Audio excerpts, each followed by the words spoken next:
హైదరాబాద్ కోకాపేటలోని రాజశ్యామల అమ్మవారి ఆలయాన్ని బలవంతంగా ఖాళీ చేయించేందుకు రేవంత్ సర్కార్ ప్రయత్నిస్తోందని మాజీ మంత్రి హరీష్ రావు మండిపడ్డారు. బీఆర్ఎస్ హయాంలో ఈ ఆలయ నిర్మాణానికి 2 ఎకరాల స్థలం కేటాయించామన్నారు. దేవాలయ స్థలాన్ని లాక్కునేందుకు కాంగ్రెస్ ప్రభుత్వం పోలీసులను ప్రయోగిస్తుందని మండిపడ్డారు. రేవంత్ పాలనలో కూల్చివేతలు తప్ప నిర్మాణాలు లేవన్నారు. పీఠ నిర్వాహకులను భయాందోళనకు గురిచేశారని విమర్శించారు.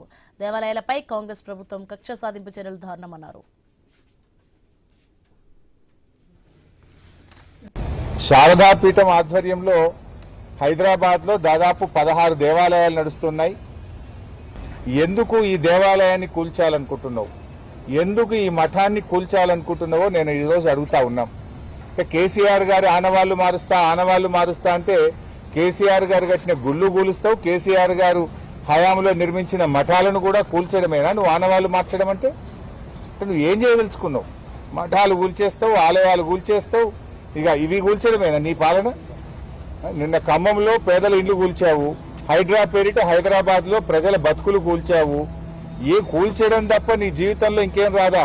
పేదల ఇల్లు కూల్చడము, మఠాలు కూల్చడము, దేవాలయాలు కూల్చడమే తప్ప నీ పాలనలో నిర్మాణం లేదా అని నేను అడుగుతా ఉన్నా.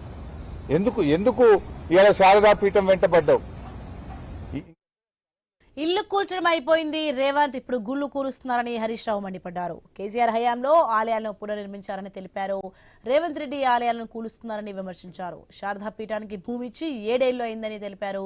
నిర్మాణాలు అన్ని పూర్తయ్యాయని చెప్పారు. ఇప్పుడు కూల్చేందుకు ప్రభుత్వం సిద్ధం కావడం ఏంటి అని ప్రశ్నించారు.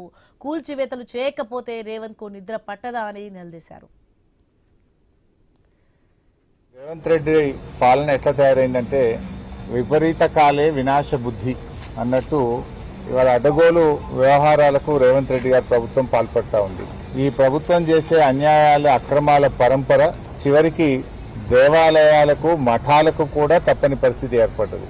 ఆనాడు కేసీఆర్ గారి ప్రభుత్వం 2019వ సంవత్సరంలో కోకాపేటలో సర్వే నంబర్ 240లో శారదా పీఠానికి 2 ఎకరాల స్థలాన్ని ఆనాడు కేబినెట్, కేసీఆర్ గారి కేబినెట్ ఈ 2 ఎకరాల స్థలాన్ని శారదాపీఠానికి కేటాయించడం జరిగింది. అయితే శారదాపీఠం ఆ 2 ఎకరాల స్థలాన్ని కేటాయిస్తే వారు దాదాపు 1,00,00,000